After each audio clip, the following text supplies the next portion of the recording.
Hello, welcome to Financial Freedom with Jewel. Today we're going to talk about what velocity banking is and how it can speed up paying off any of your loans. But you know me, give me one moment. I'll be right back. You know I'm a stranger, Okay, as promised, today we're going to talk about velocity banking. What exactly is velocity banking?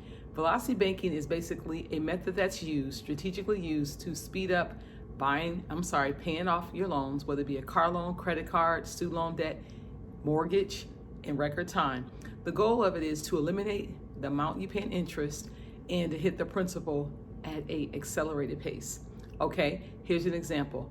Take a look at my chart. This person here, they have an income of $49.77 after their taxes. They have expenses of $44.77.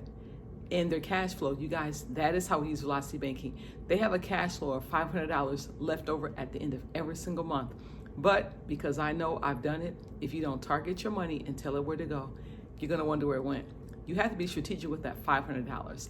And it's in this example, the people here, they have a car payment. Now that car payment is $414 at 5%.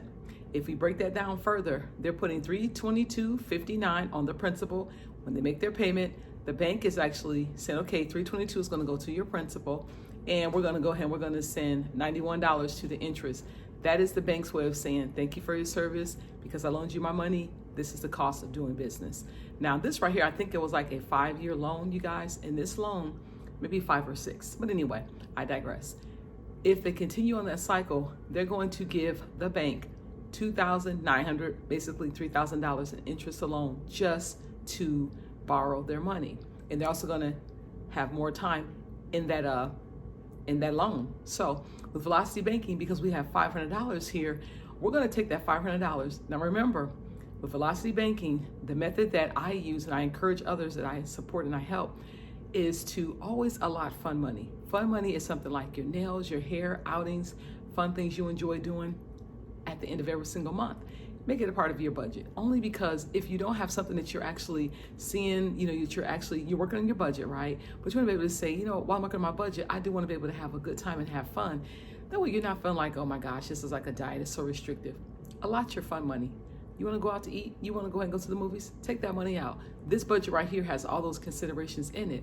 Therefore, that $500, you won't be apt to try to go in there and spend that money because you've already allotted in your budget some set aside funds for you to have a good time with. So let's go back to that. With that fun money, it's already in there. You're already enjoying yourself. You're already having fun. $500 can go directly towards paying off that car loan. Why sit in a car loan for 5 or 6 years when you can get out of it in 2 years? So here we go. With velocity banking, that $500 is going to be our goal. We're going to contact our debtor and say, hey, listen, I have this car loan with you. I want to send $500 a month, not to the car loan because they're just going to put it on the back of that loan. I'm going to send this directly to my principal. That's it, directly to your principal. Now you are still going to make your normal your payment every single month because you're just going to go ahead and make your payment. But instead of them putting, let's say $322.59 towards the principal, you're not going to have $822.59 going directly into that principal. You guessed it. That is how we pay down debt in record time.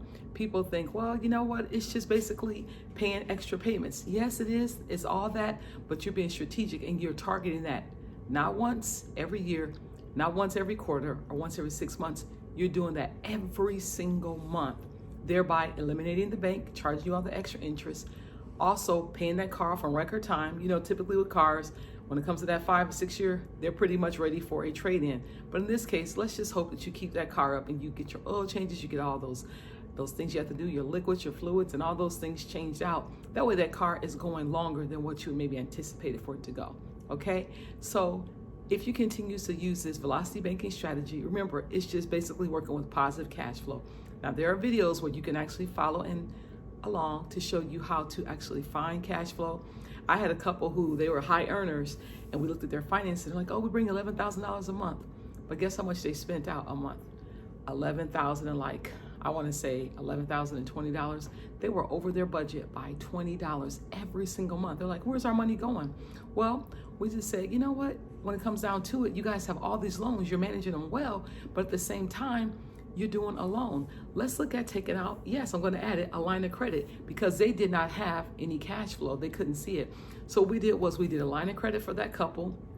We showed them how to actually insert all their income into that line of credit and pay their bills out of that. Kid you not, you guys, we're able to find them $5,000 easily by putting all the income in one area, all those loans in one area, using a HELOC. And what we did was we just redistributed their income. So we just showed them that when you make like car payment, house payment, mortgage payment, maybe you have 2 car loans. If you separated those loans out, what you're gonna do is you're gonna find yourself paying on each one of those 5 years, 6 years, whatever the term may be. But if you put those all together in the line of credit, you're gonna dump all of your income into the line of credit, and you're gonna pay all your bills. One bill, you guys, one lump sum out of the line of credit. It does work, but that's a little bit intense. But if you follow videos, you'll find out how to do that. I paid off about $54,000. I didn't get a second job. I did not go ahead and say, oh, I got to rob Peter to pay Paul. You guys, I got strategic with my finances, and in less than a year, I paid off $54,000 in debt.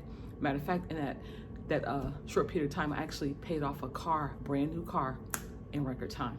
You can do that. So remember, velocity banking is not hard. People say it just doesn't make sense. No, it does make sense. You're being strategic with your money. You're targeting a debt and you're paying that debt off completely, annihilating it. Can you imagine instead of maybe 5 years, they pay that car off in 2 years? And on top of that, you can invest in things like stocks. You can invest in things like mutual funds. You can invest in a high yield savings account and get a return on your money. So the $500 is now beginning to work for you, for your future, for your retirement. It's going to help you. So I'll say this in closing. With velocity banking, now we've actually targeted, we've hit that car loan. We paid that car loan off in 2 years. Let's next look at credit card debt. Let's just hit one at a time. Whether you do snowball, avalanche, any of those kind of debt tools, it's a good thing to do and it's a good thing to use. But if you can lose velocity banking, you have cash flow. Do that, because that's going to run things down in record time.